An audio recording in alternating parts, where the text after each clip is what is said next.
The day I found out I was pregnant, Timothy asked for a divorce. With a hint of hope, I gently placed a hand over my belly and asked shakily, If I were to tell you that I'm pregnant, would you still go ahead with the divorce? Timothy's gaze landed on my belly. He suddenly grabbed me by the wrist with a complicated gaze. Are you really pregnant? My breathing hitched.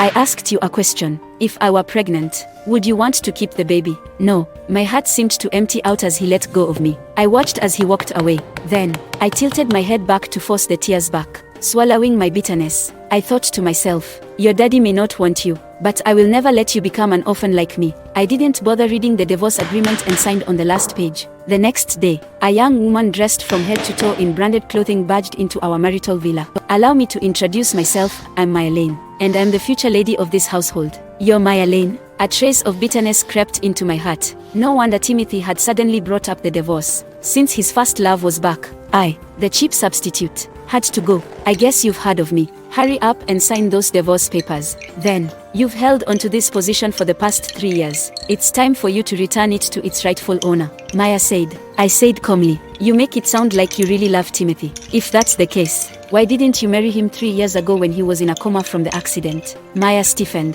That's none of your business. I'm warning you, I'm the heiress to the Lane family from Nord City, and my brothers are all super powerful. It'd do you good to worry about your family if you ever wanted to go against me. My expression turned cold. I won't let you off the hook if you dare lay a hand on my family. Then sign the agreement. I said calmly. I've already signed it. At least you're not a complete idiot. Maya pulled a check out of her bag. This is $1 million.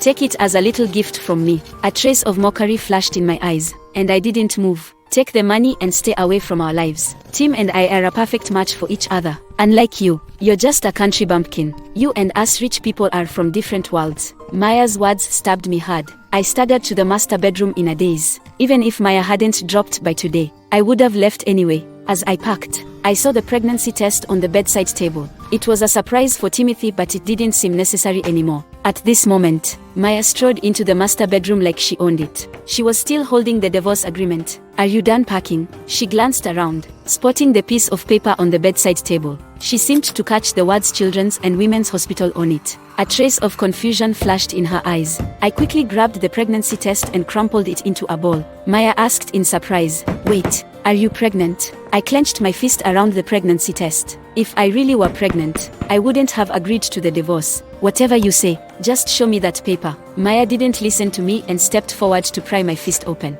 Even raising a hand to hit me, I instinctively threw Maya over my shoulder. The latter landed on her back and wailed, my leg hurts. What are you doing, Mia? At this moment, Timothy's cold voice rang out. I turned to see him walk into the room, and my heart jolted. I mumbled, Timothy, it's not like what you think. The only response I received was him walking past me to sweep Maya into his arms and ask slowly, are you okay? My hand hurts. Tim, is it broken? Maya wept. Timothy placed her on the bed. I'm sure you're fine. I'll have a doctor check on you. Then, he turned to look at me. Apologize to Maya. I should have expected this. He would never believe me. What if I refuse? I said hoarsely. Timothy's face turned dark. Think about your uncle. I can cut off his hospitalization fee now. How could he threaten me with my uncle's life? He was my only family since I lost my parents. I held back my tears and then looked at Maya, who lay on her bed, looking like she belonged there. The wedding picture that hung above the bed seemed to mock my existence. I finally gave in and said hoarsely, I'm sorry. Maya was secretly delighted but didn't let it show. She said pretentiously, I'll forgive you for Tim's sake. I straightened up and handed the divorce agreement to Timothy. Can I go now?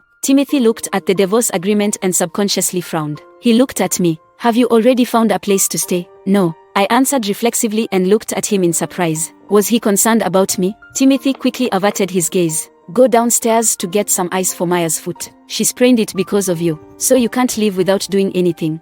So this was still about Maya. For a split second, I had thought Timothy was worried about me. I left the bedroom, put the crumpled pregnancy test in my pocket, and walked downstairs stiffly. When I went back to the master bedroom with ice, Timothy wasn't around. Maya leaned against the bed frame and smirked at me. You can put the ice down and go unless you want to stay here to serve me, or you want to see me and Tim being lovey-dovey.